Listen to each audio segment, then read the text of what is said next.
पूर्ण परमात्मा पाप कर्म दंड को भी काट सकता है। अभी तक जिस भी संत व महापुरुष से मिले उन्होंने यही बताया कि पाप कर्म फल भोगने से ही समाप्त होगा। वो प्रभु कौन है जो पाप कर्म को काट देता है, वो काल के बंधन से छुड़वा देता है। उसका क्या नाम है, पूजा की विधि क्या है? कृपया अवश्य सुनिए जगत गुरु तत्वदर्शी संत रामपाल जी महाराज के अमृत वचन। ऐसे आनंदित रहेंगे, आपकी हंग भक्ति बढ़ेंगे, आप दिल उभरता चला जाएगा। कुछ दिनों के बाद हे परमात्मा, आज तेरी शरण में नहीं होते तो आज कति नाश हो गया था बात का। पहले तो इतना ज्ञान हो जाएगा कि ये भक्ति नहीं थी इस पृथ्वी पे। दूसरा ज्ञान ये होगा कि ये आज जो सुख हो रहे हैं, जो प्रोटेक्शन हमारे हो रहे हैं, ये नहीं हो सकते थे किसी सूरत में भी। तो आप सियाने हो जाते कि हमने झोपड़ी भी ना डाल रखी थी, मस्त हुए बैठे थे, मकान लेंटर का डाल दिया तो कितनी सुरक्षा होगी। पहले आपकी भक्ति, हमारी भक्ति ऐसी थी जैसे कोई वैसे ही काल्पनिक महल बनाए बैठे थे, और अब वास्तविक लेंटर डल चुका है। इस भक्ति का प्रोटेक्शन का, परमात्मा की संरक्षण आपके ऊपर हो चुका है। अब क्या कहते हैं कबीर परमात्मा, हमने क्या मांगना है मालिक से?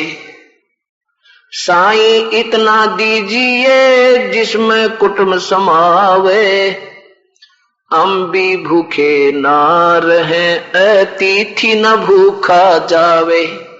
परमात्मा से इतना ही मांगना है कि दाता इतना दीजिए कि जिसमें कुटुंब समावे। कुटुंब समाना रिक्वायरमेंट ऑफ द फैमिली, परिवार के सदस्य, अपने परिवार की आवश्यकताएं पूरी हो जाए, इसको कहते हैं जिसमें कुटुंब समावे।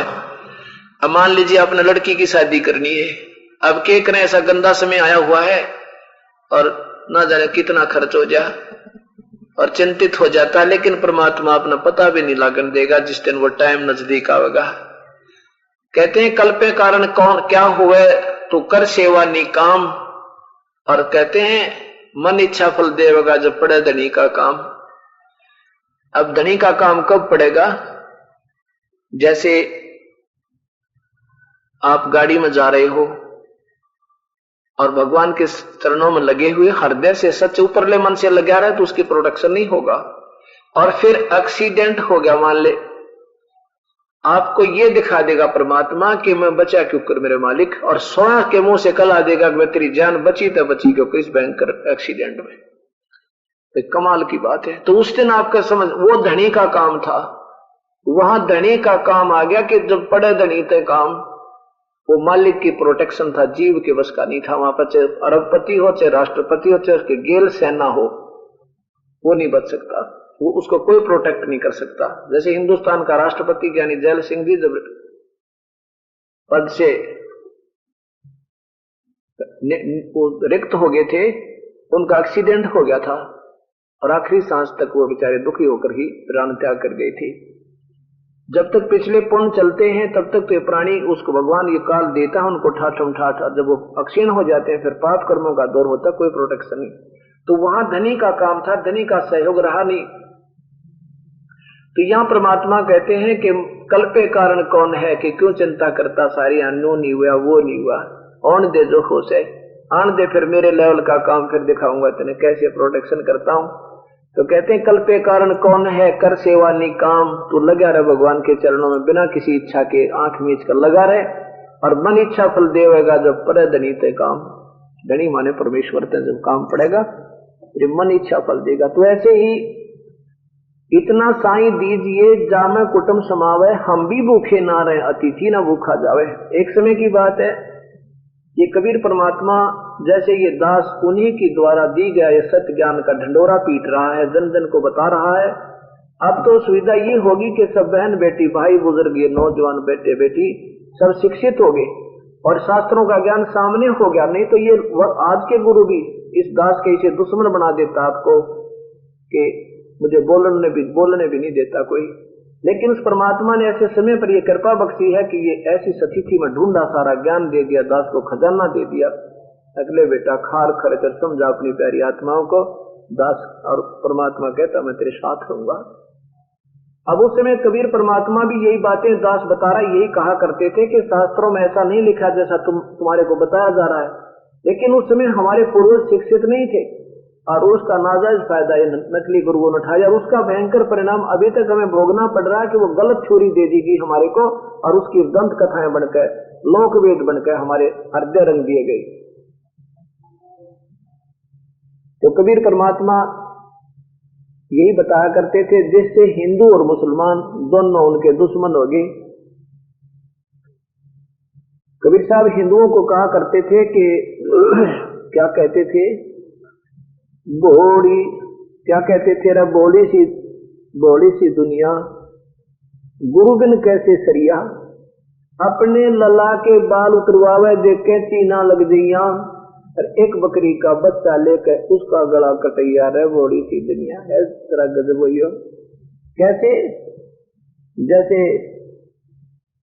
गुड़िया ले जाकर गुड़गांव में वाले पर अपने बेटे की बहू ने, और और साथ में फिर पोता हो जा पोती, वह कहाँ ले जाती है? गुड़गांव में आड़ी पे, गुड़गांव में आड़ी पे, और फिर वहां अपने अपने इस धाम पर ले जाना, मतलब कोई श्याम जी पूजा श्याम जी बाल तुरवाएंगे, कोई बालाजी जागा तो बालाजी बतरवाएंगे, कोई झाड़ उधर जागा झाड़ उधर बाल तुरवाएंगे, कोई कितना, यानी उन्होंने अपने अपने सेन खान कमान वाले धंधे पहले वाले लोगों ने, उस मूर्ख गुरुओं ने अटका रखे थे।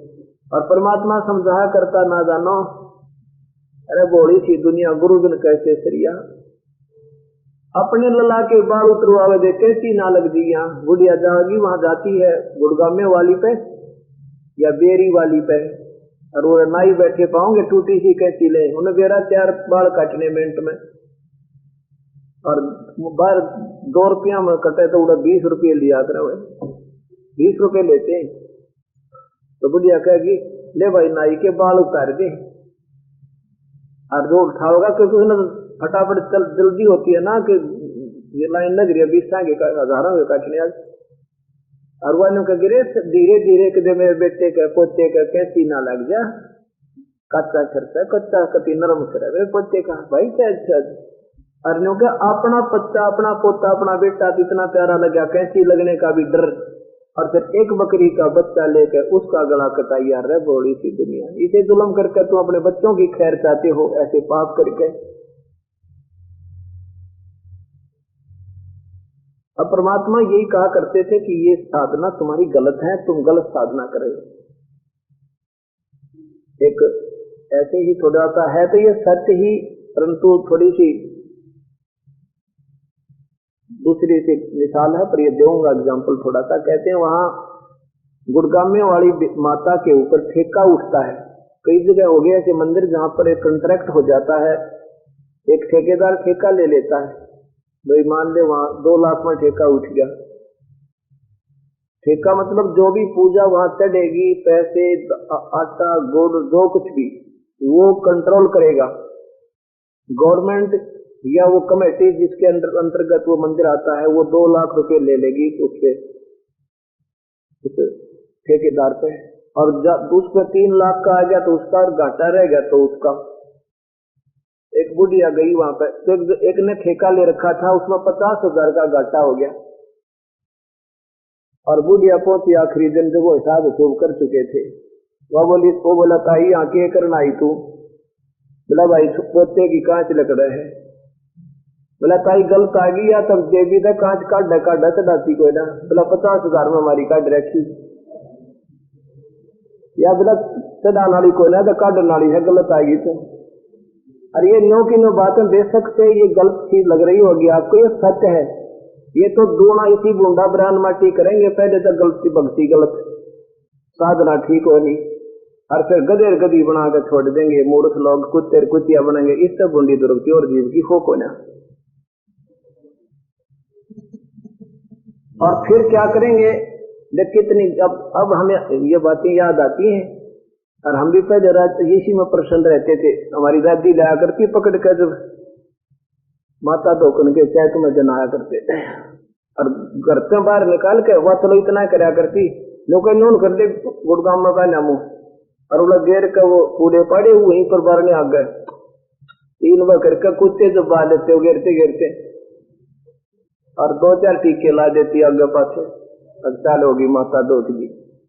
तो ऐसी साधनाएं हम कर रहे थे, पता लगा ये परमात्मा है मेरे मालिक,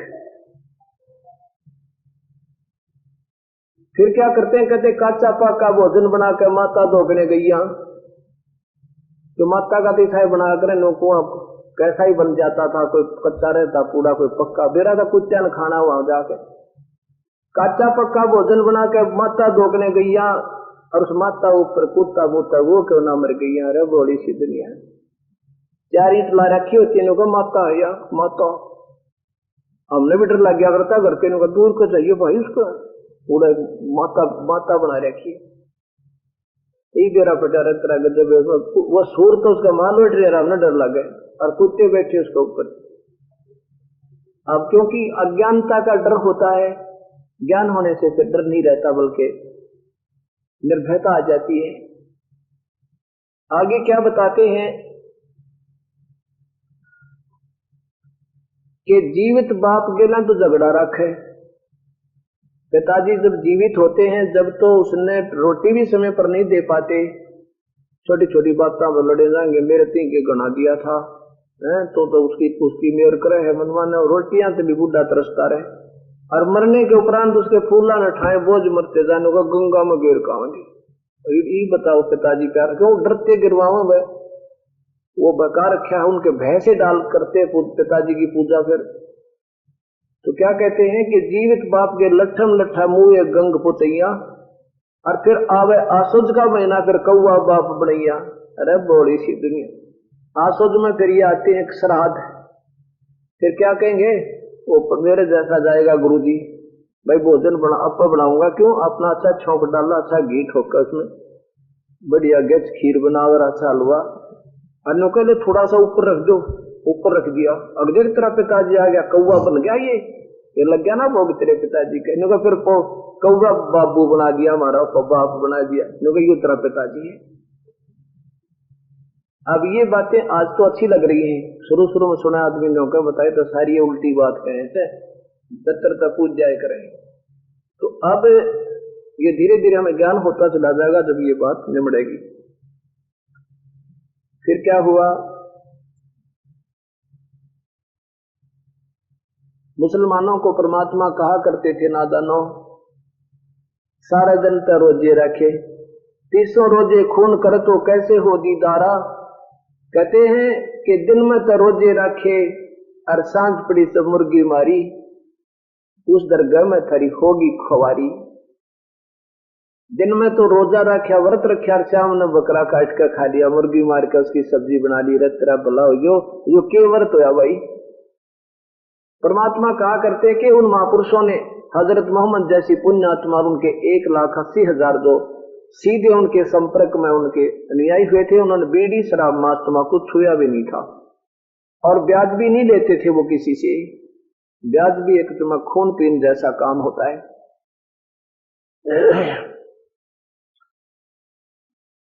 ये हमने नहीं लेना चाहिए, मदद करनी है किसी की वैसे कर दे। अब इस दास की के ऊपर कृपा है परमात्मा की, और जो जिन्होंने अपना आत्मा कल्याण कराना है, उन्होंने ये फैसला कर लिया। एक भक्त ने नाम लिया और उसने कहा जी ब्याज भी नहीं लेना है क्या? मगर बिल्कुल नहीं लेना, वही ब्याज डालिए, ठीक है देना पड़ जाए दूसरी बात से, पर लेना नहीं। तुम देखो तो रजा मालिक की। एक और चीज होती है, जैसे बैंक में कुछ जमा प्राप्त पैसे कराने पड़ गए, वो तो कुछ भी दे, वो हम ले नहीं रहे, वो तो गवर्नमेंट का रूल है, वो अलग चीज होती है।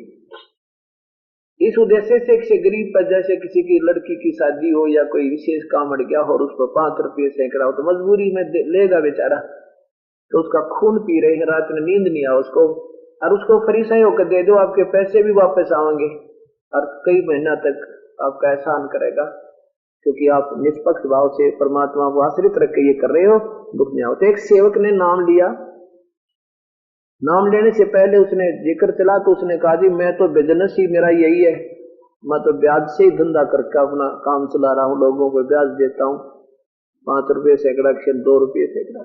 मैं बोला भाई फिर नाम बेशक मत ले, जब तेरे पास इतना पैसा है कोई और धंधा कर ले, कोई छोटा मोटा है।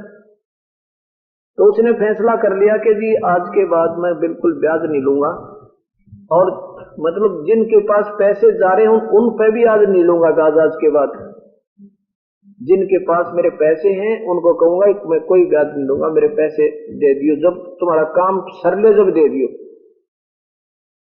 ये होते हैं फैसले। फिर देखा भगवान ने ठाठ किए उसके। तो जब हमारे पर ये प्रश्न होगा तो बात बनेगी, ये प्रश्न जब होगा हम इसकी मर्यादा नहीं मांगे। तो कहने का भाव है कि कबीर साहब उनको कहा करते थे मुसलमानों को कि जिस ममड़ी का दूध पीवत हो और गरत दूध गरत बहु खाई, और उसी को फिर तुम हलाल करत हो लेकर करद कसाई। तेरा गजब, जिस माँ का दूध पिया तुमने, गऊ का, गऊ माता के, जिसका हम दूध पीवे उसको माँ कहते हैं, और उस माँ को उससे का दूध पिया, उससे का घी खाया, फिर लेकर और उसी का फिर तुम कत्ल करत हो लेकर करद कसाई। यह भी कोई बात हुई। और फिर वह कहा दिया तुम्हारे कोई नादान संतों, वर्तमान के जो मुसलमान संतों ने, वो उन महापुरुषों ने ऐसा कभी नहीं किया, ना गऊ मारी। कहते हैं मनी मोहम्मद ना बिस्मल की थी, मोहम्मद ने नहीं गोश्त खाया, गऊ ना बिस्मल की थी। एक बार कहा मनी मोहम्मद जा पे ऐसी बीती। उस महापुरुष ने गाय नहीं मारी, शब्द से मारी थी, शब्द से जीवित कर दी थी। परमात्मा ने आकर हजरत मोहम्मद से वह गाय जीवित भी ना हुई थी, लेकिन औरों की दृष्टि में नहीं आए थे वो मालिक, हजरत मोहम्मद की इज्जत रख गए थे। तो हजरत मोहम्मद ने उसके बाद विश्वास हो गया था वो कबीर परमात्मा है जो कुछ है। तो उसके बाद इन मुसलमानों ने वो दिन मनाना शुरू कर दिया हजरत मोहम्मद के जाने के बाद, शरीर छोड़ जाने के काफी वर्षों के बाद, कि हमारे पीर ने, हमारे जो नबी ने गाय मारी थी और जीवित कर दी थी इस दिन। वो दिन मनाने लगे गऊ हलाल करके, और फिर जीवित होती कोई ना मार के गिर देते जंगल में। मांस भी नहीं खाते थे शुरू में, कि तो फिर बाद में लंबी कहानी इतनी ना सुना करके मैं अभी सिर्फ इतना ही कहूंगा कि क्या कहते थे कि एक तरफ तो बकरे को हलाल कर रहे हैं, बकरा रो रहा है, और उधर से एक मुल्ला आवाज लगा रहा है मस्जिद में, हे भगवान, हे अल्लाह, इस बकरे की रूह को स्वर्ग में भीष्ट में स्थान देना। कबीर साहब ने कहा करते नादानो, अगर तुम्हें ये दृढ़ विश्वास है कि ऐसे कलमा पढ़ देने से, गर्दन काट देने से ये बकरे की रूह, बकरे की आत्मा स्वर्ग चली गई, तो बकरों का नंबर भाई कोई ना आने दे, कोई नहीं आने देगा। अपने बच्चे ने पहले करे, पहले अपने ने कहा मेरा दर्द गर्दन पहले, पक्का विश्वास हो जाए कि मृत्यु तो होनी है, सबने मालूम। और ये पता लग जाए कि ऐसे हलाल कलमा पढ़ने और गर्दन कटने से परमात्मा मिल जाएगा, यानी स्वर्ग मिल जाएगा, तो किसी का नंबर नहीं आने दे। सबसे पहला 10 नंबर लावे, और अपने बड़का का पहला लावा हमें, क्योंकि अपने बच्चों को ज्यादा सुखी करना चाहते हम। लेकिन नहीं, कहते ये तुम्हारी नादानी भूल है भाई। जय या रूह पे भिष्ट पठाई, तो कर तदबीर कबीला भाई। एक मुल्ला मस्जिद में कुके, एक पुकारे बोका, और इनमें कौन स्वर्ग में जागा, हमने लग गया धोखा। ना तो बकरे की रूह स्वर्ग में, और ना इसको हलाल करने वाले ये नादान आत्मा स्वर्ग, इनको तो सीधा नरक मिलेगा। और ये अदला बदला होगा। आज ये बकरा काटा है जिस काजी ने, कभी ये बकरा तो काजी होगा और ये काजी बकरा होगा, इसकी गर्दन ये काट देगा। ये बदला कहीं नहीं जाएगा तुम्हारा। इस बात से काट करते उनके धर्म भले की भाई तुम गलती ना करो, तुम्हारा बहुत मनुष्य जीवन बर्बाद हो रहा है। और वो दुश्मन हो गए कौन, जिनकी रोजी रोटी बंद हुई थी, वो गुरु लोग, और जनता इन गुरुओं के पीछे होती है बेचारी भोली भाली। तो कबीर साहब के दुश्मन बना दिए। तो इन्होंने सोचा, कबीर साहब को कई बार तो मारना चाहा, उबलते हुए तेल के सरसों के कढ़ाई में डाल दिया तो भी नहीं मरे, जेरे कुएं में डाल दिया तो भी नहीं मरे। और जाके एक बार शेख तकी ने, सिकंदर लोधी का धार्मिक गुरु था, उसने कबीर साहब को टुकड़े टुकड़े करवा दिया तलवार से, और चलन लगे जब परमात्मा खड़े हो गए, कितने निशान भी नहीं था उनके शरीर का, वो कट गए थे। और ऐसे मारे थे जैसे रुई में तलवार जाए, वो मारने वाले गुंडे ने कहा आदमी को ना इसको रुई की तरह लग रही है, हम क्या करें। और परमात्मा खड़े होकर हंसे थे, भाई आ जाओ दूध पी के जाइए, शेख तकी नो क्यों जाए। और वो गुंडे तो भाग्य बेचारे जो लाया था किराए पे, उनका तो पसीने आगे टट्टी निकल गई। एक हफ्ते मतलब परमात्मा गए, जब बुखार उतरा उनको जाके कहा भाई मेरे इनकी बात मत आया करो तुम। कहने का भाव ये है मेरा, तो अंत में उन्होंने देखा ये मारे से मर नहीं रहा, कांटे से कट नहीं रहा, और ज्ञान में ये हार हो ही नहीं सकती इसकी। लेकिन उनको तो मालूम था कि सच कह रहा है, लेकिन आम जनता को उन्होंने बहका ही रखा था। एक बार क्या सोचा उन्होंने, सबने मिलकर, मुसलमान और हिंदुओं ने कि इसको ऐसी सतिथि कर दे यू आप भाग जाए यहां तक। क्या किया, झूठी चिट्ठियां डाल दी सबके पास, सब यानी संतों के पास कि अपने शिष्यों को साथ लेकर आना। कबीर नीरू का पुत्र, जुलाहा काशी का रहने वाला 3 दिन का भंडारा करेगा, और साथ में लिख दिया कि दोहर देगा, और असर भी रख के हर बार जो भोजन खावेगा, जितनी बार भोजन पावेगा उतनी ही बार उसको एक दोहर दी जाए। दोहर होता है आजकल ये बहुत बड़ा बढ़िया कंबल हो, पहले ऐसी दोहर होया करती थी सर्दी से बचने के लिए, और वो मोटे कपड़े की खद्दर की बनी हुई होती थी। तो उसमें चिट्ठी में लिख दिया कि जो भोजन खाएगा ना, पर हर बार जैसे 2 बार भोजन भंडारा खाया किसी ने, तो दोनों बार एक दौर एक असर फी जरूर देगा, और सभी आना। अब जिसने दौर और असर फी देख ली वो तो डांक ठोक दी। कहते 18 लाख व्यक्ति उस निश्चित तिथि को आकर इकट्ठे हो गए। कबीर साहब और रविदास जी ज्यादातर इकट्ठे ही रहते थे, क्योंकि कबीर साहब ने रविदास जी ने कबीर साहब की महिमा का ज्ञान हो गया था कि तो भगवान है। फिर भी हमारे अंदर भूल सी पड़ती रहती है, कभी भगवान मानने, कभी निशान मानने, कभी संत मान के, ऐसे। तो भी उनका बहुत अच्छा लगाव था अपने परमात्मा कबीर साहब से, रविदास जी का। रविदास जी सुबह सुबह घूमने के लिए गए, टट्टी पानी जंगल पानी जाते हैं, तो रास्ते में देखा बहुत बड़ा मेला लगा हुआ है। अरे कल तक कुछ भी ना था, कमाल हो गया। रविदास जी ने पूछा, भाई कैसे आए हो महात्मा, क्या हो रहा है? तो वो संत कहने लगे, वो गुरुओं के शिष्य और वो मेरे बहुत ज्यादा संत साधु आए हुए थे, भक्त आत्मा। वो कहने लगे, भाई काशी वाले तुम कौन सी दुनिया में रहते हो, जोन सा आ रहा वही पूछ रहा है कि क्या हो रहा है, क्या हो रहा है। अरे वो काशी वाला ये कबीर भंडारा दे रहा है। कबीर साहब और रविदास बोले, कौन कबीर? अरे कौन कबीर? वो नीरू का पुत्र जुलाहा। नीरू का पुत्र जुलाहा? हाँ। तो कबीरदास जी बोले, कोई चिट्ठी पत्री है तुम्हारे पास? अरे हाँ देखो, सब दिखाओ निकाल के। हाँ, वो ऐसे नहीं आते बिना बुलाए किसी के। अब रविदास जी तो किस की टट्टी होने जाते वापस हो लिए। अरे तेरा बुलाओ, ये जुल्म कर दिया ना आज तो। कभी रविदास जी वापस जब गए, सीधे अपने कबीर साहब की झोंपड़ी पर, कुटिया पर पहुंचे, और उतरा हुआ चेहरा कहने लगे, भगवान आज तो काशी छोड़नी पड़ेगी अपने। तो रविदास कबीर साहब बोले, क्या बात होगी? ये भगवान के बताऊं, बस जुल्म हो गया।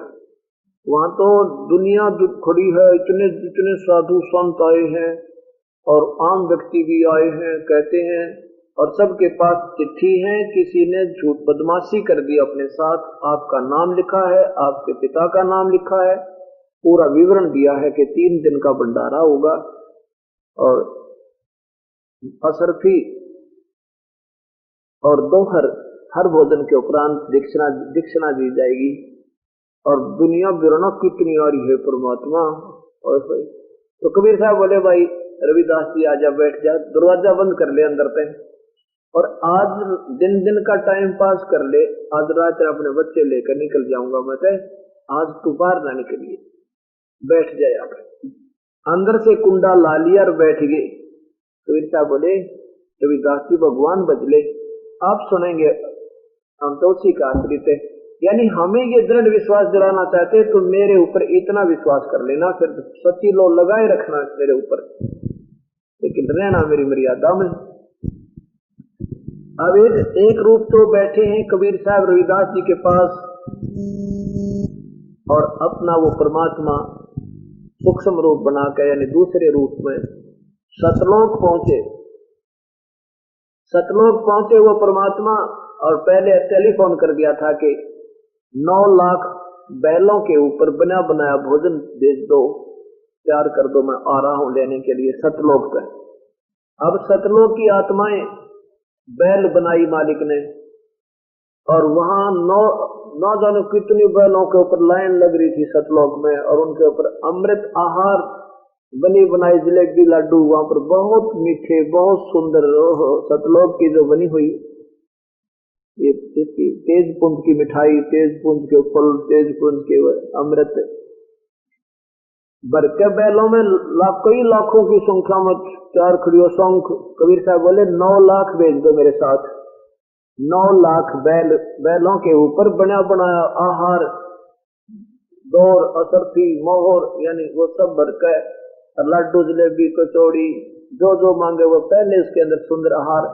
और जाके काशी के चौपड़ के बाजार में नीचे सफेद बिस्तर बिछा दिए, ऊपर का सफेद तंबू तान दिए, और उनके अंदर ये पूरियां की पाड़ जलेबियों की में पूरा ढेर का ढेर लगा दिया। और 3 घंटा इन्हों जैसे कति ताजी काट कर उबलती आकर ऐसी खाना बना रहा। और दुनिया उधर से अपना दूसरा रूप एक केशव नाम रख लिया अपना, और बंजारे का रूप बनाकर उस नगरी में जाकर तंबू तान दिए, टेंट लगा दिया बंदी छोड़ने। अब वहां के लोग पूछ रहे हैं कि आप कौन हो, कहां से आए हो? तो वो बंजारे रूप में वो परमात्मा कहते हैं कि मैं वो पूछते हैं क्या लगता है कबीर तेरा? बंजारा केशव बंजारे रूप में परमात्मा कहते हैं वो मेरा पगड़ी बदलियार है, वो मेरा पगड़ी बदलियार है कबीर। मेरे पास भी एक पत्र गया था कि एक छोटा सा भंडारा है, कुछ सामान लेते आइएगा। तेरे की उंगलियां ओठों दांतों तले उंगली दबावे समझदार व्यक्ति, रईस को तो छोटा सा भंडारा का जिसमें 18 लाख व्यक्ति एक बार भोजन पाएंगे। 18 लाख, अरे 1800 हो जाए जो मुश्किल हो जाए इंसान ने, वो 18 लाख एक बार। अन्यों के है ये तो छोटा सा भंडारा है, कुछ सामान लेते आइएगा। और देखो वहां भंडारा है परमात्मा, क्यों भाई जो जितना अच्छी मीठी जलेबी मिले, रसगुल्ले मिले, लड्डू मिले, वो तो गुण गावे कबीर कबीर हो रही। भाई धन है इस कबीर ने, कमाल कर दिया, बड़ा अच्छा भोजन दिया।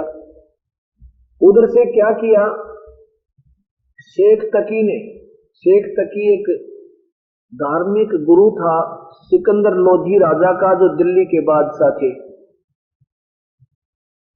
एक चिट्ठी वहां भी डाल दी उन्होंने, किन्होंने?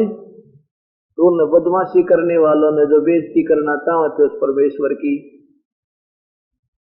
क्यों डाल दी? कि सिकंदर लोधी कबीर परमात्मा को बहुत आदर की दृष्टि से देखते थे, उनको अपना गुरु बना लिया था हृदय से।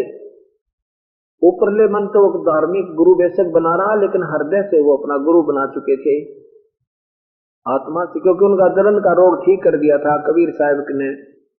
उनके सामने कई ऐसे प्रमाण दे दिए थे जो मुर्दों को जीवित कर दिया था। तो सिकंदर लोधी के हृदय में उस परमेश्वर की विशेष जगह बनी हुई थी। तो शेख तक ये चाव था कि सिकंदर लोधी के हृदय से ये गिर जावे कि ये शक्ति युक्त है और मेरी महिमा बनी रहे। इस अटकल में एक चिट्ठी वहां भी पहुंच गई। तो शेख तकी कहने लगा आपके गुरुदेव भंडारा करें, चलना है क्या?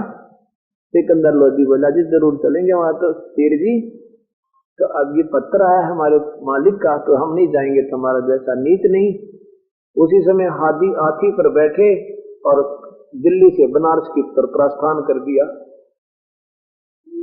साथ में शेख तकी का आज पता लगेगा इसको, इसके उसका कबीर का भाग गया होगा झोंपड़ी छोड़कर, काशी में ढूंढा नहीं मिलेगा इसको। क्यों? रोटी होंगी नहीं, दाने हैं नहीं उसके पास, कंगाल व्यक्ति कहां से इतना भोजन लाएगा। तो खुश होकर चल रहा है शेख तकी बड़ा प्रसन्नता के साथ। अब वहां जाकर देखा, वहां काशी के बाजार में वहां देखा तो ये परमात्मा जय जयकार हो रही, मेला लगा हुआ, भंडारे चले, ठाठ ठाठ दुनिया जय जयकार करे कबीर साहब की। जबान जुबान पर चर्चा भी, ऐसा भोजन हमने नहीं खाया, धन है वो कबीर। कौन है वो कबीर? दर्शन कर दे एक बार। अब सिकंदर लोधी कहता है गदगद हो है, भगवान से परमात्मा आपने कौन हरा सके मेरे मालिक, कमाल कर दिया आपने, तो ऐसा भंडारा हमने कभी सोचा भी नहीं था। और शेख तकी की मां मर गई, वो जो नीचा दिखाना चाहता था परमेश्वर को, उसने देखा रहे तेरे की तो बहुत ज्यादा भंडारा हो रहा है, वो तो बैठ गया अपना गोड्या में मुंह देकर किया कि बनी। उधर से शेख सिकंदर लोधी पहुंचा उस केशव बंजारे वाले टेंट में, जहां केशव रूप में परमात्मा एक अलग टेंट में बैठा था, अलग तंबू में बैठा था। सिकंदर लोधी ने पूछा कि आप क्या लगते हो कबीर के, कबीर साहब के? केशव बंजारे ने कहा, कबीर साहब बैठे थे केशव बंजारे रूप में, दूसरा रूप बना के, कि वो मेरे पगड़ी बदलिया रहे कबीर साहब, और मेरे पास एक पत्र गया था कि एक भंडारा है 3 दिन का, छोटा सा कुछ सामान लेते आइएगा। केशव बंजारा बोला कि उनको क्या जरूरत है आने की, उनका दास जो बैठा। सिकंदर लोधी बोला कि कहाँ है प्रभु, कि वो अपनी कुटिया में विश्राम कर रहे हैं, उनको क्यों कष्ट दे दिया हमने, आ जाएंगे जब उनका दिल करेगा। सिकंदर लोधी बोला मैं नहीं रुक सकता, मैं तो दर्शन करूंगा उनके एक बार जाके, इतने दूर से आया हूं और दर्शन करूंगा। अपना वहीं पर हाथी पर बैठे बैठे कुटिया के पास जाकर उतर गए नीचे। सैकड़ों अंगरक्षक साथ थे। अब सिकंदर लोधी ने जाके दरवाजा खटखटाया और रविदास बोले जी वो तो यहां भी आगे दिखे। कबीर साहब बोले बोल मत, अब दरवाजा मत खोलना, बस थोड़ा सा समय और रहता है, इसने पास करके चलेंगे। इतने में फिर दरवाजा खटखटाया और आवाज दी कि दरवाजा खोलो परवरदिगार। कबीर साहब बोले कौन है भाई? आपका दास है सिकंदर लोधी। ए परमेश्वर, इतनी दूर से आया हूं आपके दर्शनार्थ, अपने दास को दर्शन दे दो। कबीर साहब बोले भगवान हे राजन, आज हम दरवाजा नहीं खोलूंगा मैं, मेरे तो नाक में दम हो चुका है, मैं गरीब व्यक्ति, मेरे पास शाम के खाने का मुश्किल से अन्न आहार होता है, आटा होता है, और मेरे साथ इन्होंने बदतमीजी कर दी है, झूठी चिट्ठियां डाल करके मेरे द्वार के ऊपर लाखों व्यक्ति इकट्ठे कर दिए। भगवान मैं तो आज के बाद निकल जाऊंगा, आज रात रात काटूंगा, दिन दिन, रात को मैं काशी में नहीं रहूंगा, अपने लेकर माता पिता वो बोले बच्चों को जो उन्होंने मुर्दे को जीवित करके अपने बच्चे रूप में साथ रखा हुआ था, कमाल और कमाली को, कहने लगे मैं तो भगवान आज रात न निकल जाऊंगा, ढूंढा नहीं पाऊंगा, इस नगरी की तरफ मुख करके नहीं सोऊंगा, ये तो बहुत उस्ताद आदमी है, मुझे जीने नहीं दे रहे। अब सिकंदर लोधी कहने लगा परमात्मा किसी और को बहकाइयो आप, हम आपकी बहका में नहीं आ सकता, ये दास आपका।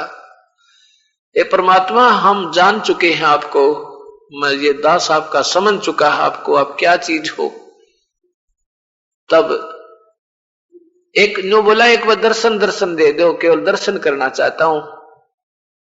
तब सिकंदर, जब कबीर साहब ने कहा रविदास खोल दे कुआड़ा, ने कुआड़ खोल दे, चरणों में गिर गया, दंडवत प्रणाम किया, मुकुट समेत दंडवत प्रणाम किया, और कबीर साहब ने से कहा कि भगवान एक बार चल कर देखो तो आपने के रंग लगा रखा है। हे परमात्मा, ऐसा भंडारा दुनिया जय जयकार कर रही है और सब यूं कह रही है कि ऐसा भंडारा हमने कभी दुनिया में देखा नहीं, ऐसा आहार सुंदर, इतना स्वादिष्ट भोजन आज तक जीवन में हमने नहीं खाया। और सब ये कह रहे हैं वो कौन है, वो ऐसा कबीर, उसके दर्शन तक करें एक बार, जो ऐसा यजमान हमारा है। हे परमात्मा, आपके दर्शन के लिए दुनिया तड़फ रही है, एक बार दर्शन दे दो उन प्यारी आत्माओं को, उनका उद्धार हो जाएगा। जब ऐसे विनम्र भाव से आंखों में पानी भरी हुई सिकंदर लोधी का जब देखी परमात्मा ने, तो स्वीकार कर ली उसकी याचना के चलो। अब जो ही बाहर निकले परमात्मा, उस झोपड़ी से बाहर आए तो आसमान से फूल बरसने लगे, सुगंधित फूल उस परमेश्वर का ऊपर। बोलो सतगुरुदेव की जय। और करवीदास जी ऐसे चंवर कर रहा था श्रद्धा से, तो सिकंदर लोधी ने कहा कि रविदास भगत जी मुझे दे दो, आज ये सेवा चंवर मैं कर लूं अपने भगवान पे, आप तो रोज सेवा करते हो, आपका धन भाग ऐसे परमेश्वर की आपने सेवा मिली है। तो कबीर साहब को उस सिकंदर लोधी ने हाथी पर बिठाया, अपनी अंबारी जो अलमारी सी एक कमरा सा बना लेते थे हाथी के ऊपर, बहुत सुंदर, और उसकी चारों खिड़कियों को ऊपर उठा दिया और चारों तरफ से गेट खोल के और परमात्मा को आगे बिठा लिया और रविदास जी उसके साइड में, नीचे पीछे, और सिकंदर लोधी कबीर साहब के बीच में, उन दोनों के बीच में बैठ के, और कबीर साहब के ऊपर सिकंदर लोधी चंवर कर रहा है और चारों तरफ की अंबारी खुली है, सारी दुनिया देख रही है कि कौन है वो कबीर के, ये है कबीर जो बैठा हाथी के ऊपर। और ये चंवर कौन कर रहा है? तो सिकंदर लोधी दिल्ली के बादशाह चंवर कर रहे हैं इस कबीर परमात्मा पे, सारे मेले में घूम के, और जो भी देखा वो इन्हों का धन्य हो भाई, धन्य है ऐसे संत ने, धन्य है ऐसे परमेश्वर तुल, ऐसा बढ़िया भोजन हमने कभी नहीं खाया, जय हो कबीर की, जय हो कबीर की, जय हो कबीर साहिब की, सब जयकार होने लगी। और शेख तकी के तेल जैसा छींटे लगन लग रहे, पड़ा पड़ा रो रहा कर्महीन इंसान, भगवान से टक्कर ले रहा है वो नादान आत्मा अपने परमात्मा के साथ। अब सारे मेले में घूम के और वहां पहुंच गए कहा? जहां केशव रूप में, अपने ही दूसरे रूप में बैठा था परमेश्वर। एक हलकारा आया, एक व्यक्ति भेजा केशव वाले रूप ने कि एक परमात्मा को बुला लाओ यहां पर। तो हलकारा गया कि हे परवरदिगार, आपको आपका दोस्त केशव याद कर रहा है। हाथी से उतरकर सिकंदर लोधी, कबीर साहब, रविदास जी आकर के और वहां उस तंबू में प्रवेश किया तो तंबू को खोल दिया गया, चारों तरफ से ऊपर को उठा दिया। एक स्टेज कबीर साहब की लगा दी, एक केशव की लगा दी, आसन लगा दिए, बहुत सुसंदित पाट पटंबर बिछ गए, हीरे मोती लाल, चारों तरफ इतनी सुंदर, और 8 पैर तक 24 घंटे केशव प्रसन्न करता है और कबीर साहब उतर देते हैं। केशव कहता है अपना दूसरे रूप में, हमारी अंधों की आंखें खोलने के लिए। केशव कहता है परमात्मा, आप इसे बढ़िया लोक ने, सतलोक ने छोड़ के यहाँ क्यों आ गए गंदे लोगों में? आप इनका भला चाहो, ये आपके साथ बुरा करते हैं, आपकी बुराई करते हैं, आपको मारते हैं, काटते हैं। हे परमात्मा, आप क्यों दुख पा रहे हो? अपने लोक में चले जाओ। तब केशव, कबीर साहब कहते हैं कि केशव तू नहीं जानता मेरे दुख ने, ये मेरे बच्चे हैं, ये शेख तकी भी मेरी आत्मा है, और ये सब प्यारी आत्मा मेरी आत्मा। ये कालन ने इनको भांग प्यार रखी है, झूठे मान बढ़ाई की या अहम की, और साथ में ये नशा कर रखा झूठा सुख दे के। और मैं जानता हूं ये बालक, इन पता नहीं ये मेरा जूत मारे हैं ना तो भी मुझे प्यारे लगे हैं, क्योंकि इनको ज्ञान को नहीं, ये नशे में है। जैसे किसी का बालक बिगड़ जा, दारू पीकर पिता उसने प्यार दे, बेटा तू आ जा, उसका धक्के मारे शराब पी के, पिता फिर भी दूर नहीं हो सकता उससे। तो ऐसे कबीर साहब कहते हैं ये मेरी आत्मा, मैं इनसे दूर क्यों कर हो जाऊं, ये गलती से फंसता गई इस काल के जाल में।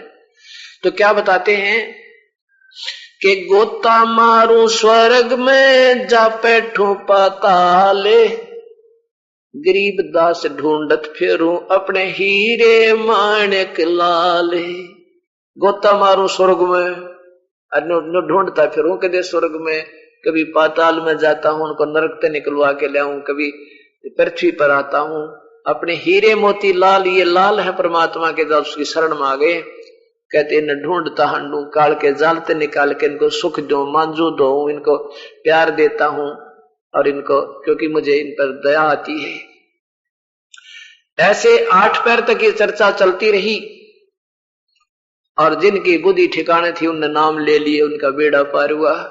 इस सत्संग को 8 पैर की गोष्ठी सुनकर लाखों की संख्या में तो उपदेश लिया उन पारी आत्माओं ने जो भंडारा खाना आई थी। परमात्मा ने एक तीर से 2 शिकार कर दिए, अपनी समर्थता दिखा दी, और अपनी प्यारी आत्माओं को 8 पैर सत्संग सुना दिया बैठ कर, 2 डबल रोल करके, और जो शरण माने थे वो लाखों की संख्या में, उन्होंने उपदेश भी ले लिए। अब जब चलने लगा भंडारा, तीसरे दिन संपूर्ण हुआ। सब माल जो सभी टेंट टूंट था सब बैलों के ऊपर लाद दिया, और हर बैल के साथ एक 2 बैल के साथ बंजारे भी साथ में, एक और भी थे व्यक्ति जो भंडारा खिलाने वाले थे, सब सारा काम करवाने वाले थे। और वो लाद के सारे टेंट को, और बंजारे और बैल चल पड़े। केशव और कबीर, सिकंदर लोधी, कुछ व्यक्ति वहां खड़े थे। तो शेख तकी क्या कहता है? शेख तकी कहता है नो बोला इसे इसे भंडारे हम लाख कर दिया, ये दिया है इसने, क्या भंडारा करा, ये तो टूट पूंजिया काम करा, नो कति करड़ा हो रहा। और वहां और भक्त ने कह रहे जी कमाल कर दिया, इसे भंडारा ऐसा महान। तो यहाँ परमात्मा गरीबदास जी कहते हैं अपने परमात्मा की महिमा क्या बताते हैं कि कोई तो कहे यज्ञ जोनार कुरी है, यज्ञ जग जोनार क्या होती है, जैसे बड़ी खुशी में को लड़के का ब्याह हो और उसमें थोड़ा खुले हाथ खर्चा करा करे, और एक या लड़का हो जा खुशी हो जा, उस लड़के को उपलक्ष्य में जो दान धर्म किया जाता है उसको जोनार बोले। और एक होता महोछा। महोछा क्या होता है, जैसे कोई कह दे भाई तेरे पिता का जो है ना तेरा बाबू मर गया, इसका कि मैं तो करना ही पड़ेगा, वो मजबूरी में करवाया जाता है वो काज, जैसे वो पेट भर लोग कराया करते थे।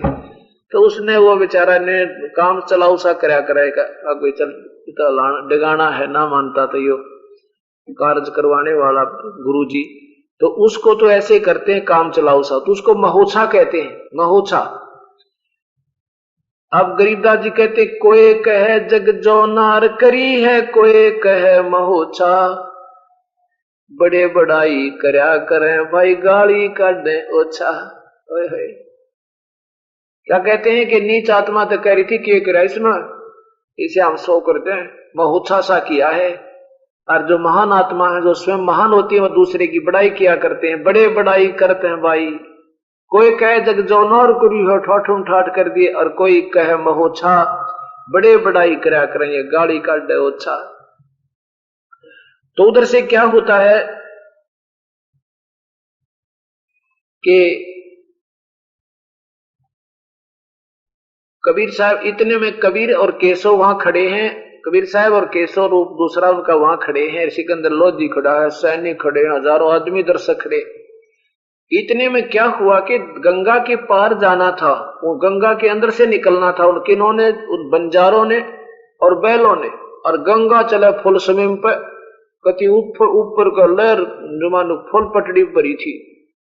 और फिर देखते ही देखते क्या करे, जैसे पानी जैसे एक एक फुट रह जाता है ऐसा जल हो गया, जमीन बिल्कुल गंगा उतर गई, पानी नीचे लहर चली गई। और जब वो सारे बैल और बंजारे निकल गए ना उसके मां का, उसी स्पीड तो फिर फल होगी। और ये सामने सिकंदर लोधी देखे और वहां दुनिया देखे कि यूं क्यों हो गया, एकदम ये जमुना उतरी, गंगा एकदम नीचे को गई, ये तो डटे तो ना डटे, और वो पार हो लिए। अब थोड़ी सी देर के बाद 5 मिनट के बाद फिर दृष्टि देखी गंगा के पार, ना वहां बंजारे दिखे ना बैल दिखाई दिए। 9 लाख बैल, 9 लाख बैल अगर यहां लाइन ला देता रोहतक से लेकर यहां तक 2 घंटा की देख लो आप खड़े खड़े रोहतक से, कि तो पार जाकर तो वैसे थोड़ा बहुत ओझल हो जानी, तो 2 लाख बैल थोड़े नहीं होते। और 5 मिनट के बाद देखा ना बैल थे ना बंजारे वहां पर खड़े थे। तो जब सिकंदर लोधी ने कहा कि हे मालिक वो कहाँ गए बंजारे और बैल, कबीर साहब बोले जहां से आए थे वहां गए, ये यहाँ का माल नहीं था, ये तो कंगाल लोग, ये काल का लोग तो कंगाल, ये मेरा हाथ जोड़ के वहां से अपने मेरा ध्यान लगा करके मेरा तप करके और मैं इसको टुकड़ा देता हूं जब ये 21 ब्रह्मांड चला रहा है। हम तो अपना सतलोक से लेकर आए थे सारा माल और गए वहां पर जाके मेरे लाल थे, वहां पहुंच गई आत्माएं। इतने में क्या होता है कि केशव रूप, नो का नो केशव वाला रूप कबीर साहब के अंदर समा जाता है, अकेले कबीर साहब रह जाते हैं। बोलो सतगुरुदेव की जय।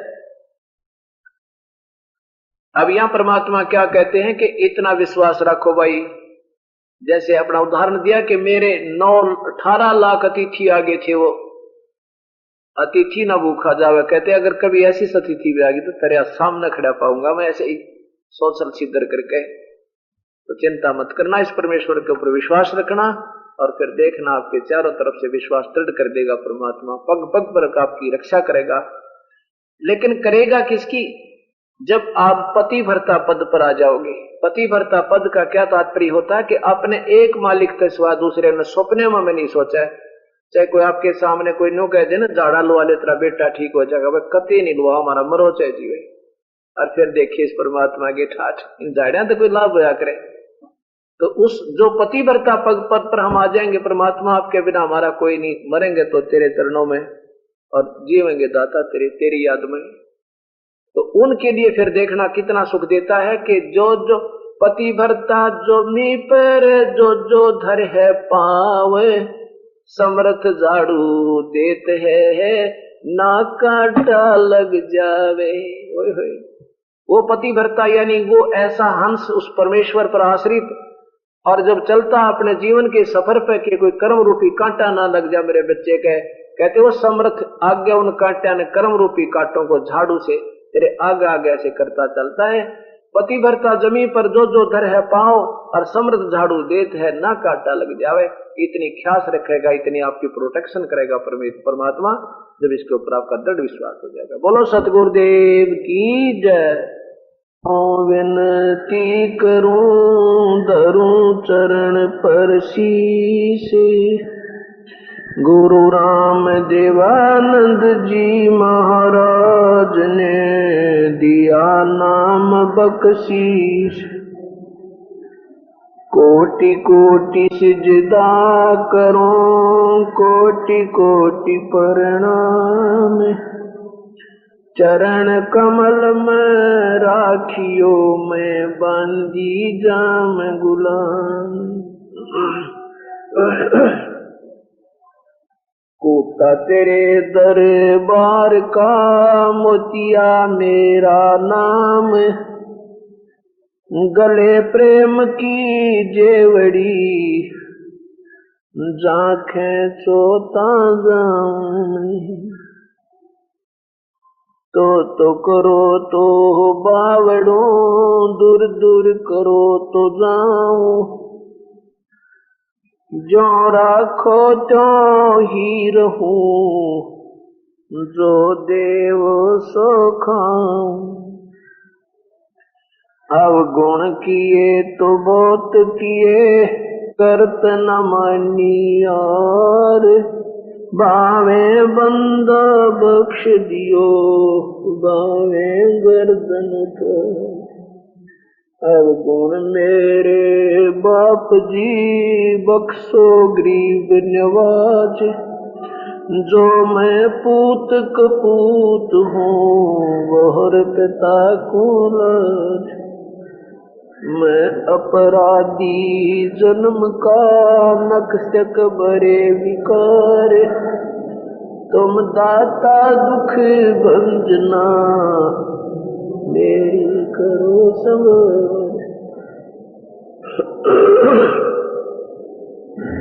बंदे तो कर बंदगी जचावे दीदार, अवसर मानुष जन्म का भाई मिले न बारंबार। मानुष जन्म पाक नहीं रटे हरि नाम, जैसे कुआ जल बिना फिर बनवाया क्या काम। कबीर हरि की भक्ति करो तजविसी और रस चोज, बार बार ना पाओगे ये मानुष जन्म की मौज। राम नाम रटते रहो जब तक घट में प्राण, कब हो तो दीन दयाल के भिनक पड़ेगी कहानी।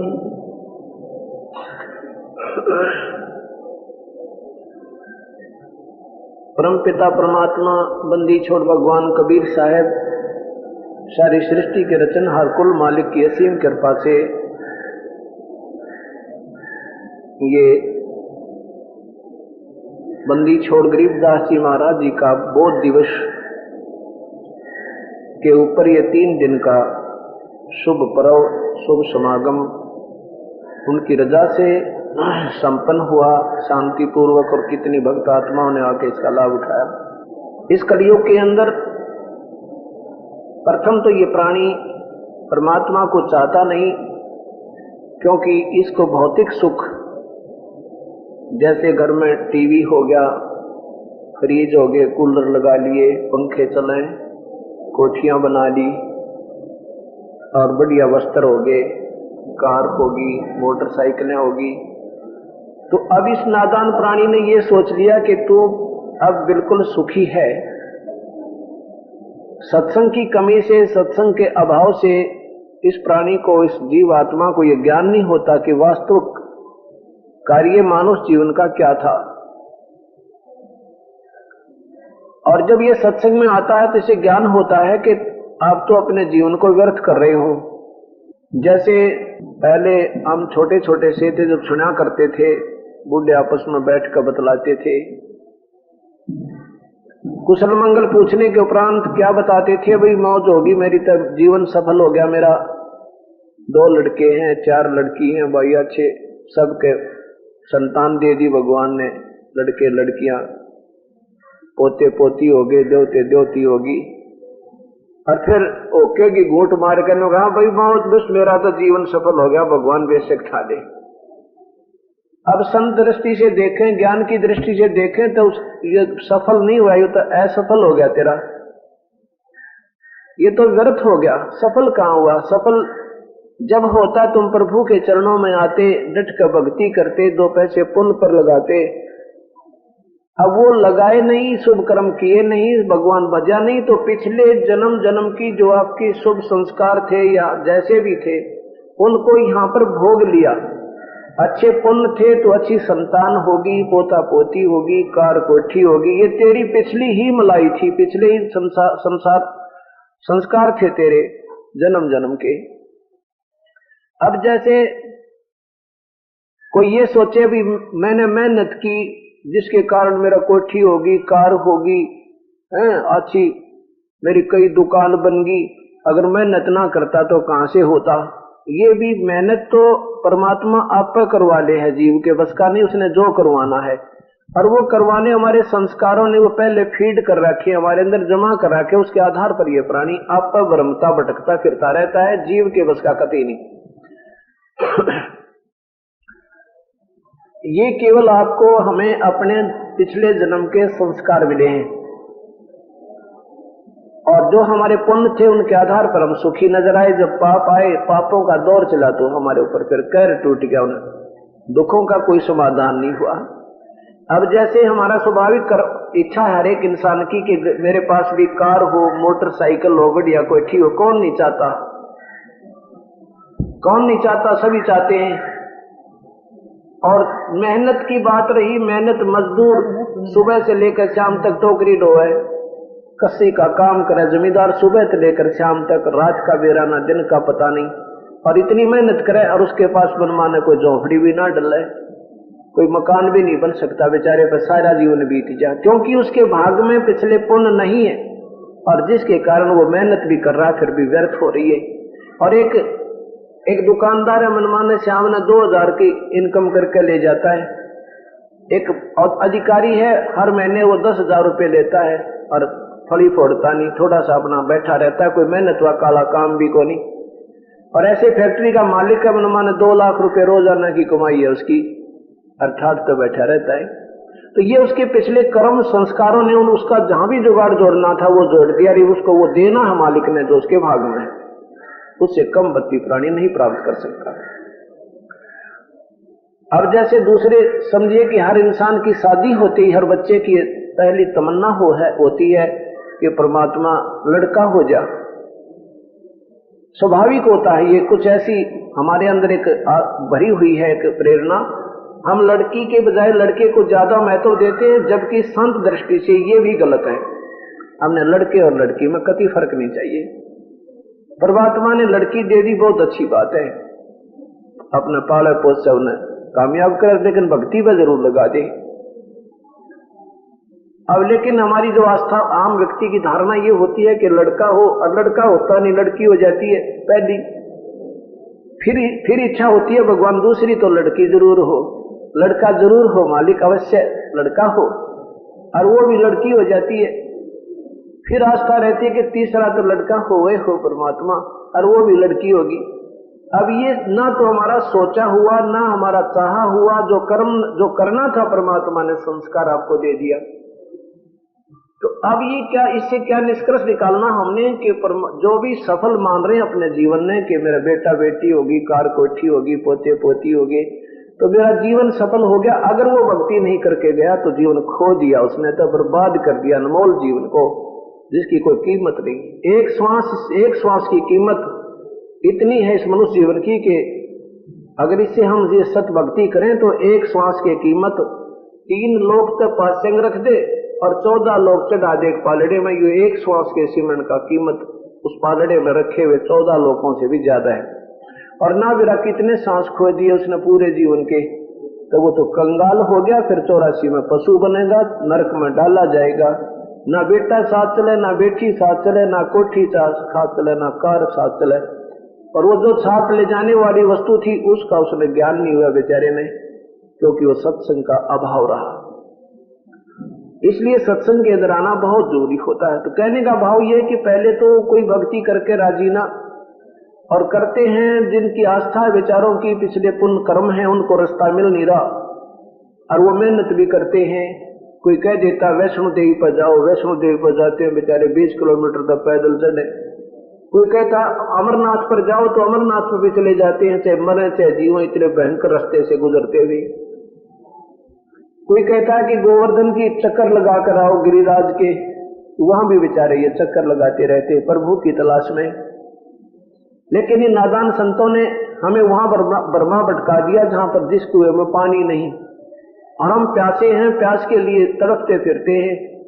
ये कोई संकेत इधर कर देता है, कोई पूर्व में, कोई पश्चिम में, कोई कहीं जगह, लेकिन जहां कुआं है वो नहीं पहुंचा पा रहे। उनको स्वयं मालूम नहीं उन मार्गदर्शकों ने कि वो कुआं है कहां और कैसा होता है। अब एक नहीं, एक ना भूला, 2 ना भूली सब संसारी। ये सारे संसार का भूल गिरदिश काल भगवान ने। ये महात्मा लोग जो संत वर्तमान के हैं, ये अपनी तरफ से तो ये सोचकर प्रचार कर रहे हैं कि हम ठीक बता रहे हैं। वो अपनी सोच से भी बिल्कुल सत्य मानकर लगे हुए हैं, बता रहे हैं कि हम जो मार्गदर्शन करें वो बिल्कुल सही है। लेकिन उन्होंने ये देखना चाहिए तुमने सही किस बेस पर माना इसको, कोई आधार बताओ इसका, कोई ये कैसे सत्य है। तो निराधार वस्तु सत्य मानकर उसका प्रचार कर देना, आप भी गुमराह और औरों को भी नरक में डाल रहे हैं। तो हमने सबसे पहले अपने शास्त्रों को बेस बनाना पड़ेगा। ये संविधान है परमात्मा का। अब एकाध भक्त का जैसे आवेश में आकर प्रश्न पत्र आया कि क्या सभी आपने जो पहले आस्था चैनल पर ये 5 महीने चला था, 4.5 महीने, तो एकाध पत्र ऐसा भी आया जिसने ये कहा कि जी आप तो सभी को जो है ना यानी सभी का मार्ग गलत सिद्ध कर रहे हो। तो इसका मतलब ये हुआ कि आप ही सब कुछ जानते हो और कोई कुछ नहीं जानता। ये बात अच्छी नहीं लगी आपकी, या किसी के पास भी मार्ग नहीं है क्या ये भक्ति का, या सत्य ज्ञान नहीं है, या सत्य मंत्र नहीं है। अब कहने का भाव ये है, वो भी ठीक अपने स्थान पर बेचारा कि वो देखे जहां लाखों संत और हजारों की संख्या में ये साधु घर घर में, गांव गांव में बताने वाले, शहर शहर में, तो ये बिल्कुल स्वाभाविक है मन में ये आ जाना कि ये सारे इन सबको ज्ञान नहीं क्या, ये कैसे हो सकता है। ये ऐसे हो सकता है जैसे अपना संविधान है गवर्नमेंट का, हिंदुस्तान का संविधान है, कॉन्स्टिट्यूशन है, और उसमें धाराएं लिखी हुई हैं, उसमें सब विवरण दिया हुआ है कि इस प्रकार का कोई अपराध है तो उस पर ये धारा लगेगी, जिसका उसको और फिर उसका आगे उसकी पुनिशमेंट लिखी है कि इसमें ये पुनिशमेंट होगी, इतना जुर्माना होगा, इसमें ऐसा ऐसा होगा, सब कुछ वर्णन है उसमें। और मान लीजिए 5 वकील 5 एडवोकेट आपस में डिस्कशन कर रहे हैं कि इस एक जुर्म के ऊपर उस पर धारा लगाना चाहते हैं, अपनी सोचते हैं। एक कहता है इस पे 406 लगेगी, दूसरा कहता है 307 लगेगी, कोई कहता 806 लगेगी, कोई कहता 212 लगेगी।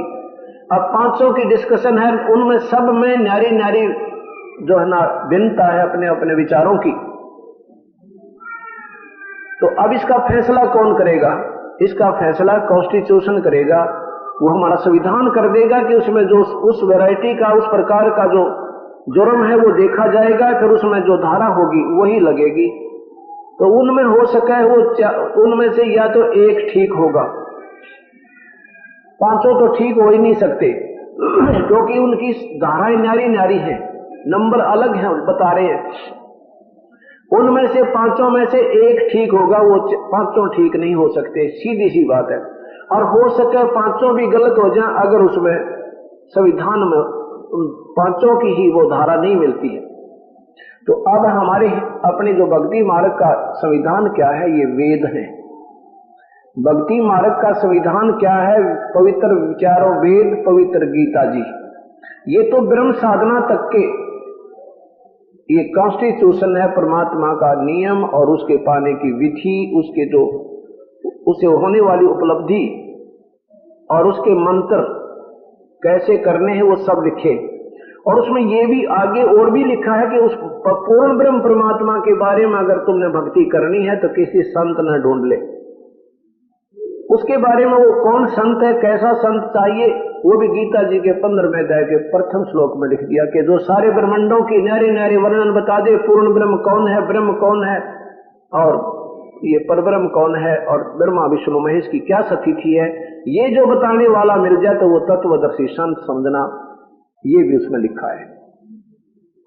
और यही पवित्र बाइबल में, यही पवित्र कुरान शरीफ में हजरत मोहम्मद जो जिससे मुसलमान धर्म चला, वो खुद कहते हैं मोहम्मद जी को, उनका खुदा, उनका भगवान जिसको वो अल्लाह मानते हैं, हजरत मोहम्मद जी, वो खुद कहता है कि वो कबीर परमात्मा पूर्ण ब्रह्म है, वो कबीर है पूर्ण परमात्मा। उसकी खबर किसी वाह खबर से पूछ देखो।